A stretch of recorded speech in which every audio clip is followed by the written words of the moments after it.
क्या आप जानते हैं कि पूजा का समय भी आपके जीवन और कर्मों पर गहरा प्रभाव डालता है। भगवान शिव ने इस बारे में एक अद्भुत रहस्य बताया है। आज हम इसे एक प्रेरणादायक कहानी के माध्यम से समझेंगे, जिसमें दोपहर के समय देवी देवताओं की पूजा करने के प्रभावों का वर्णन किया गया है। नमस्कार दोस्तों, आप सभी का हमारे YouTube चैनल पर एक बार फिर तहे दिल से स्वागत है। तो दोस्तों, अगर आप सच में भगवान शिव के सच्चे भक्त हैं तो कृपया वीडियो को लाइक करें और कमेंट में हर हर महादेव जरूर लिखें। हे भगवान शिव, जो भी इस वीडियो को लाइक करेंगे, अपने मित्रों के साथ शेयर करेंगे और कमेंट में हर हर महादेव लिखेंगे, उनका जीवन खुशियों से भर दें। बहुत समय पहले काशी नगरी में सोमनाथ नाम का एक धर्मपरायण व्यक्ति रहता था। वह भगवान शिव का परम भक्त था और हर दिन पूरी श्रद्धा से पूजा करता था। हालांकि सोमनाथ के पूजा करने का समय अजीब था। वह हमेशा दोपहर के समय पूजा करता था।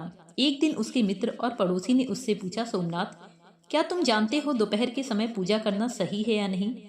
सोमनाथ को इस सवाल का उत्तर नहीं पता था। उसने सोचा कि भगवान शिव से ही इस प्रश्न का उत्तर प्राप्त करना सबसे उचित होगा।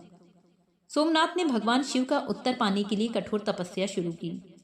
कई दिनों तक उसने निरंतर ध्यान और शिवलिंग की आराधना की।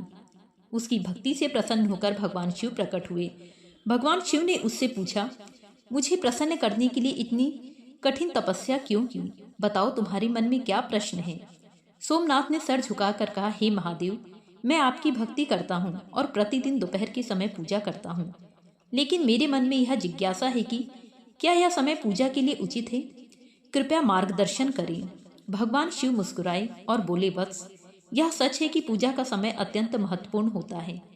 प्रत्येक समय का अपना महत्व है और यह प्रकृति के साथ जुड़ा हुआ है। लेकिन दोपहर का समय देवी देवताओं की आराधना के लिए उचित नहीं माना जाता। इसका कारण मैं तुम्हें बताता हूँ। उन्होंने आगे समझाया, सुबह और शाम का समय साधना और पूजा के लिए सबसे उपयुक्त होता है। सुबह का समय ब्रह्म मुहूर्त कहलाता है, जब सृष्टि ऊर्जा से भरपूर होती है। यह समय सकारात्मकता और ध्यान के लिए आदर्श है।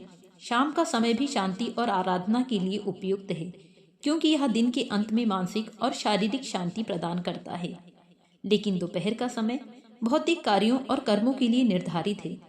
यह सूर्य के चरम स्थिति का समय होता है, जब ऊर्जा अत्यधिक सक्रिय होती है। इस समय पूजा करना ध्यान को भटकाता है और साधना में विघ्न डाल सकता है। सोमनाथ ने पूछा, महादेव, क्या इसका मतलब यह है कि दोपहर के समय पूजा करना पाप है? भगवान शिव ने उत्तर दिया, नहीं, पूजा कभी पाप नहीं होती। यदि तुम्हारा हृदय शुद्ध है और तुम्हारी भक्ति सच्ची है तो किसी भी समय की गई पूजा स्वीकार्य है। लेकिन दोपहर का समय प्रकृति के अनुरूप नहीं है। यदि संभव हो तो सुबह या शाम को पूजा करो, क्योंकि इन समयों में ब्रह्मांड की ऊर्जा तुम्हारा ध्यान और आराधना में सहायक होती है। भगवान शिव ने सोमनाथ को आशीर्वाद देते हुए कहा, वत्स, जो व्यक्ति समय और अनुशासन के साथ पूजा करता है वह अपने जीवन में सुख, शांति और समृद्धि प्राप्त करता है। लेकिन सबसे महत्वपूर्ण बात यह है कि मनुष्य का भाव शुद्ध और श्रद्धा से भरा होना चाहिए। समय केवल एक माध्यम है, भक्ति ही पूजा का सार है।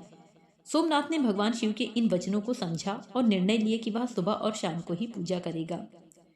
उसने यह ज्ञान अपने परिवार और मित्रों को भी दिया। इस कहानी से हमें यह शिक्षा मिलती है कि सुबह और शाम का समय पूजा और साधना के लिए सर्वोत्तम है। भक्ति में समय से अधिक महत्व शुद्ध हृदय और सच्चे भाव का है। हमें अपने कार्य और साधना को प्रकृति के साथ सामंजस्य में रखना चाहिए। यदि आपको यह कहानी और भगवान शिव का ज्ञान पसंद आया हो तो इसे लाइक करें, अपने प्रियजनों के साथ साझा करें और हमारे चैनल ओम पिनाकिनी वॉइस को सब्सक्राइब करना ना भूलें। ओम नमः शिवाय। हर हर महादेव।